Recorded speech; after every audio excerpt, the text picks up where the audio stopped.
Here's what I'll be using for the project in this video. I'm sure you probably have something similar laying around. I start off by cleaning up one end of the 2x6 and measuring out 28 inches for the cut.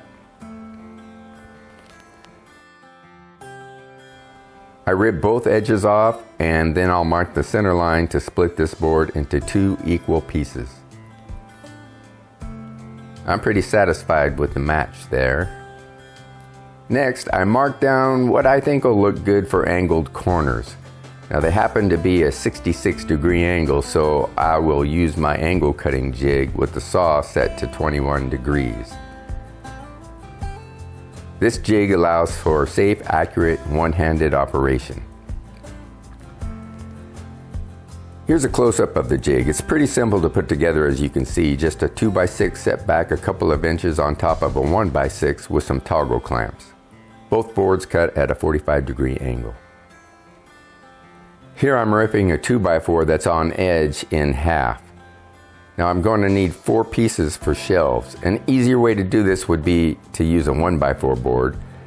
You could also rip a couple of 3/4 inch thick strips of 2x4 and glue them together.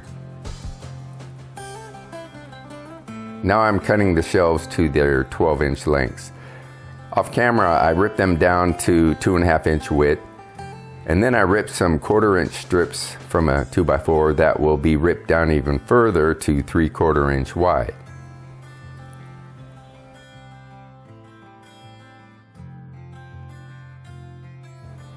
And then I cut those to 13.5 inches long.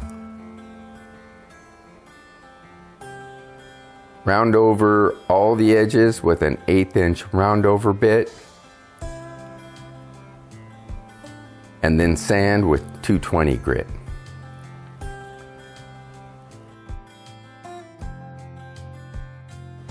The shelves get 2 pocket holes at each end. Now these shelves are a little narrower than 3/4 inch, so I did some adjusting of the settings. It wasn't too crucial since they will be screwed into the 1.5 inch sides. Hey guys, if you like small builds like these, I'll put a card above to a playlist of the other projects I've created. Now it's on to the assembly.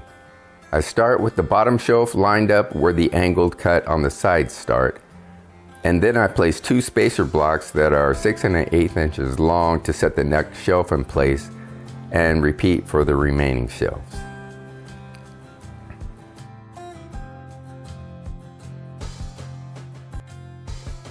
Then I glue and nail the slats in place as shown.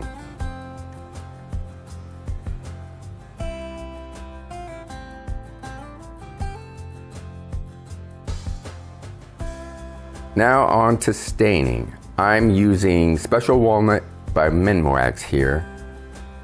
I'll end up putting some keyhole hardware on each side at the top and a couple of felt pads on the bottom to protect the wall. This spice rack will hold about 24 average size spice containers. I've seen these selling for around $60 or so online. They'd make great gifts as well. Use this video as inspiration to come up with your own design. Take some action. Hey, thanks for watching guys. I'll catch you on the next video.